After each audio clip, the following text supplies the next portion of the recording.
اور لڑکی کو وہ کھانا اٹھانے کے لیے گلی میں نکلنا پڑتا ہے۔ اگر کبھی کسی مرد نے دیکھ لیا تو اس کی عزت خراب کر دے گا، اس لیے بہتر یہ ہے کہ کھانا بنا کر اس کے دروازے کے اندر رکھ دیا کرو تاکہ اس کو باہر نہ نکلنا پڑے۔ چنانچہ عابد نے کھانا بنا کر اس کے دروازے کے اندر رکھنا شروع کر دیا۔ وہ کھانا رکھ کر کنڈی کھٹکھٹا دیتا اور وہ کھانا اٹھا لیتی۔ یہی سلسلہ چلتا رہا۔ جب کچھ اور مہینے بھی گزر گئے تو شیطان نے اس کے دل میں ڈالا کہ تم خود تو عبادت میں لگے رہتے ہو، یہ لڑکی اکیلی ہے، ایسا نہ ہو کہ تنہائی کی وجہ سے اور زیادہ بیمار ہو جائے، اس لیے بہتر ہے کہ اس کو کچھ نصیحت کر دیا کرو تاکہ یہ بھی عبادت گزار بن جائے اور اس کا وقت ضائع نہ ہو۔ یہ خیال دل میں آتے ہی اس نے کہا کہ ہاں یہ بات تو بہت اچھی ہے، لیکن اس کام کی کیا ترتیب ہونی چاہیے؟ شیطان نے اس بات کا جواب بھی اس کے دل میں ڈالا کہ اس کو کہہ دو کہ وہ اپنے گھر کی چھت پر آ جایا کرے اور تم بھی اپنے گھر کی چھت پر بیٹھ جایا کرو اور اسے واعظ و نصیحت کیا کرو۔ چنانچہ اس نے اسی ترتیب سے واعظ و نصیحت کرنا شروع کر دی۔ اس کے واعظ کا اس لڑکی پر بڑا اثر ہوا۔ اس نے نمازیں اور وظیفے شروع کر دیے۔ اب شیطان نے اس کے دل میں یہ بات ڈالی کہ دیکھ تیری نصیحت کا اس پر کتنا اثر ہوا، ایسی نصیحت تو ہر روز ہونی چاہیے۔ چنانچہ اس نے روزانہ نصیحت کرنی شروع کر دی۔ اسی طرح کرتے کرتے جب کچھ وقت گزر گیا تو شیطان نے پھر اس کے دل میں یہ بات ڈالی کہ تم اپنے گھر کی چھت پر بیٹھتے ہو اور وہ اپنے گھر کی چھت پر بیٹھتی ہے، راستے میں سے گزرنے والے کیا باتیں سوچیں گے کہ یہ کون باتیں کر رہے ہیں، اسی طرح تو بہت ہی غلط تاثر پیدا ہو جائے گا۔ اس لیے بہتر یہ ہے کہ چھت پر بیٹھ کر اونچی آواز سے بات کرنے کے بجائے تم دروازے سے باہر کھڑے ہو کر تقریر کرو اور وہ دروازے کے اندر کھڑے ہو کر سن لے، پردہ تو ہوگا ہی صحیح۔ چنانچہ اب اس ترتیب سے واعظ و نصیحت شروع ہو گئی۔ کچھ عرصہ تک اسی طرح معمور رہا۔ اس کے بعد شیطان نے پھر عابد کے دل میں خیال ڈالا کہ تم باہر کھڑے ہو کر تقریر کرتے ہو، دیکھنے والے کیا کہیں گے کہ پاگلوں کی طرح ایسے ہی باتیں کر رہا ہے، اس لیے اگر تقریر کرنی ہی ہے تو چلو کوارٹر کے اندر کھڑے ہو کر لیا کرو، وہ دور کھڑے ہو کر سن لیا کرے گی۔ چنانچہ اب اس نے دروازے کے اندر کھڑے ہو کر تقریر کرنا شروع کر دی۔ جب اس نے اندر کھڑے ہو کر تقریر کرنا شروع کی تو لڑکی نے اس کو بتایا کہ اتنی نمازیں پڑھتی ہوں اور اتنی عبادت کرتی ہوں۔ یہ سن کر اسے بڑی خوشی ہوئی کہ میری باتوں کا اس پر بڑا اثر ہو رہا ہے۔ اب میں اکیلا ہی عبادت نہیں کر رہا ہوں بلکہ یہ بھی عبادت کر رہی ہے۔ کئی دن تک یہی سلسلہ چلتا رہا۔ بالآخر شیطان نے لڑکی کے دل میں عابد کی محبت ڈالی اور عابد کے دل میں لڑکی کی محبت ڈالی۔ چنانچہ لڑکی نے کہا کہ آپ جو کھڑے کھڑے بیان کرتے ہیں، میں آپ کے لیے چرپائی ڈال دیا کروں گی، آپ اس پر بیٹھ کر بیان کر دیا کرنا اور میں دور بیٹھ کر سن لیا کروں گی۔ اس نے کہا بہت اچھا۔ لڑکی نے دروازے کے قریب چارپائی ڈال دی۔ عابد اس پر بیٹھ کر نصیحت کرتا رہا اور لڑکی دور بیٹھ کر بات سنتی رہی۔ اسی دوران شیطان نے عابد کے دل میں لڑکی کے لیے بڑی شفقت و ہمدردی پیدا کر دی۔ کچھ دن گزرے تو شیطان نے عابد کے دل میں بات ڈالی کہ نصیحت سنانی تو لڑکی کو ہوتی ہے اور دور بیٹھنے کی وجہ سے اونچا بولنا پڑتا ہے، گلی سے گزرنے والے لوگ بھی سنتے ہیں، کتنا اچھا ہو کہ یہ چرپائی ذرا آگے رکھ کے رکھ لیا کرے اور پست آواز میں گفتگو کر لیا کرے۔ چنانچہ عابد کی چرپائی لڑکی کی چرپائی کے قریب تر ہو گئی اور واعظ و نصیحت کا سلسلہ جاری رہا۔ کچھ عرصہ اسی طرح گزرا تو شیطان نے لڑکی کو مزین کر کے عابد کے سامنے پیش کرنا شروع کر دیا اور وہ یوں اس لڑکی کے حسن و جمال کا گرویدہ ہوتا گیا۔ اب شیطان نے عابد کے دل میں جوانی کے خیالات ڈالنا شروع کر دیے، حتیٰ کہ عابد کا دل عبادت خانے سے اچاٹ ہو گیا اور اس کا زیادہ وقت لڑکی سے باتیں کرنے میں گزر جاتا۔ سال گزر چکا تھا۔ ایک دفعہ شہزادوں نے آ کر شہزادی خبر گیری کی تو شہزادی کو خوش و خرم پایا اور رحاب کے گن گاتے دیکھا۔ شہزادوں کو لڑائی کے لیے دوبارہ سفر پر جانا تھا، اس لیے وہ مطمئن ہو کر چلے گئے۔ اب شہزادوں کے جانے کے بعد شیطان نے اپنی کوششیں تیز تر کر دی۔ چنانچہ اس نے عابد کے دل میں لڑکی کا عشق پیدا کر دیا اور لڑکی کے دل میں عابد کا عشق بھر دیا، حتیٰ کہ دونوں طرف برابر کی آگ سلگ اٹھی۔ اب جس وقت عابد نصیحت کرتا تو سارا وقت اس کی نگاہیں شہزادی کے چہرے پر جمی رہتی۔ شیطان لڑکی کو ناز و انداز سکھاتا اور وہ سراپا نازنین رشک کمر اپنے انداز و طوار سے عابد کا دل لبھاتی، حتیٰ کہ عابد نے علیحدہ چرپائی پر بیٹھنے کے بجائے لڑکی کے ساتھ ایک ہی چرپائی پر بیٹھنا شروع کر دیا۔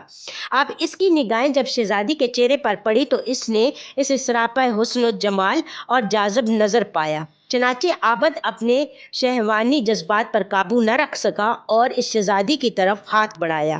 شہزادی نے مسکرا کر اس کی حوصلہ افزائی کی، یہاں تک کہ عابد زنا کا مرتکب ہو گیا۔ جب دونوں کے درمیان سے حیا کی دیوار ہٹ گئی اور زنا کے مرتکب ہوئے تو وہ آپس میں میاں بیوی کی طرح رہنے لگے۔ اسی دوران شہزادی حاملہ ہو گئی۔ اب عابد کو فکر لاحق ہوئی کہ اگر کسی کو پتہ چل گیا تو کیا بنے گا، مگر شیطان نے اس کے دل میں خیال ڈالا کہ کوئی فکر کی بات نہیں، جب واضح حمل ہوگا تو نومولود کو زندہ درگور کر دینا اور لڑکی کو سمجھا دینا، وہ اپنا بھی عیب چھپائے گی اور تمہارا عیب بھی چھپائے گی۔ اس خیال کے آتے ہی ڈر اور خوف کے تمام حجاب دور ہو گئے اور عابد بے خوف و خطر ہوس پرستی اور نفس پرستی میں مشغول رہا۔ ایک وہ دن بھی آیا جب اس شہزادی نے بچے کو جنم دیا۔ جب بچے کو وہ دودھ پلانے لگی تو شیطان نے عابد کے دل میں ڈالا کہ اب تو 1.5-2 سال گزر گئے ہیں اور بادشاہ اور دیگر لوگ جنگ سے واپس آنے والے ہیں، شہزادی ان کو سارا ماجرا سنا دے گی، اس لیے تم اس کا بیٹا کسی بہانے سے قتل کر دو تاکہ گناہ کا ثبوت نہ رہے۔ چنانچہ ایک دفعہ شہزادی سوئی ہوئی تھی، اس نے بچے کو اٹھایا اور قتل کر کے گھر کے صحن میں دبا دیا۔ اب ماں تو ماں ہی ہوتی ہے۔ جب وہ اٹھی تو اس نے کہا میرا بیٹا کدھر ہے؟ اس نے کہا مجھے تو کوئی خبر نہیں ہے۔ ماں نے ادھر ادھر دیکھا تو بیٹے کا کہیں سراغ نہ ملا، چنانچہ وہ اس سے خفا ہونے لگی۔ جب وہ خفا ہونے لگی تو شیطان نے عابد کے دل میں بات ڈالی کہ دیکھو یہ ماں ہے، یہ اپنے بچے کو ہرگز نہیں بھولے گی، پہلے تو یہ معلوم یہ بتاتی یا نہ بتاتی، اب تو یہ ضرور بتا دے گی، لہٰذا اب ایک ہی علاج باقی ہے، لڑکی کو بھی قتل کر دو تاکہ نہ رہے بانس نہ بجے بانسری۔ جب بادشاہ آ کر پوچھے گا تو بتا دینا کہ وہ بیمار ہوئی تھی اور مر گئی تھی۔ جیسے ہی اس کے دل میں یہ بات آئی کہنے لگا کہ بالکل ٹھیک ہے، چنانچہ اس نے لڑکی کو بھی قتل کر دیا اور لڑکے کے ساتھ ہی صحن میں دفن کر دیا۔ اس کے بعد وہ اپنی عبادت میں لگ گیا۔ کچھ مہینوں کے بعد بادشاہ سلامت واپس آ گئے۔ اس نے بیٹوں کو بھیجا کہ جاؤ اپنی بہن کو لے آؤ۔ وہ عابد کے پاس آئے اور کہنے لگے جی ہماری بہن آپ کے پاس تھی، ہم اسے لینے آئے ہیں۔ عابد ان کی بات سن کر رو پڑا اور کہنے لگا کہ آپ کی بہن بہت اچھی تھی، بڑی نیک تھی اور ایسے ایسے عبادت کرتی تھی، لیکن وہ اللہ کو پیاری ہو گئی۔ یہ صحن میں اس کی قبر ہے۔ بھائیوں نے جب سنا تو رو دھو کر واپس چلے گئے۔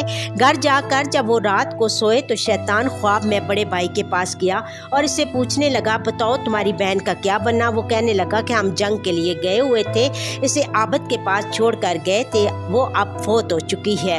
شیطان کہنے لگا وہ تو فوت نہیں ہوئی۔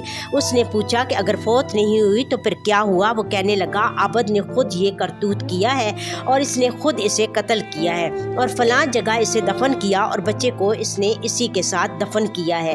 اس کے بعد وہ خواب میں ہی اس کے درمیانے بھائی کے پاس گیا اور اس کو بھی یہی کچھ کہا اور پھر اس کے چھوٹے بھائی کے پاس جا کر بھی یہی کچھ کہا۔